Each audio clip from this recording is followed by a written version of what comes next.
হ্যাঁ, গতকাল বিহারের জামুইয়ের বাসিন্দা অলোক কুমার, যিনি একজন ড্রাইভার, তার ট্রাক নিয়ে যে ট্রাকটির নম্বর JH10BQ3392, ট্রাক নিয়ে কল্যাণেশ্বরীতে কোনো একটা জায়গায় তার যে মাল নিয়েছিলেন সেটা আনলোড করার পর ফিরছিলেন।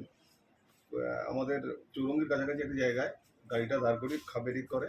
সেটা টাইমে তিনজন অপরিচিত লোক গাড়িতে উঠে ওকে মারধর করে এবং গাড়ি এগিয়ে নিয়ে চলে যেতে বলে।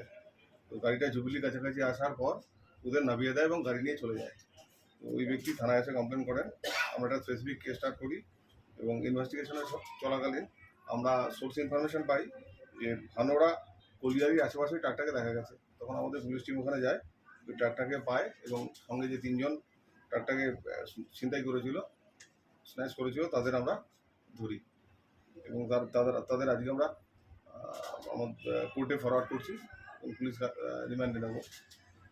তো এরপরে তদন্ত চলবে এবং আরও কেউ এর সঙ্গে জড়িত আছে কিনা এবং কী ব্যাপার আছে সেটা আমরা জানার চেষ্টা করছি। এরা প্রত্যেকেই আপনার বিহারের, এরা প্রত্যেকে পুরুলিয়ার বাসিন্দা। এদের নাম আছে শেখ আরমান, শেখ মুশারফ, শেখ নাইম। এই তিনজন অ্যারেস্ট হয়েছে। এটা এখনই বলা যাবে না, আমাদের যা তদন্ত চলছে। ট্রাকে কি মাল ছিল?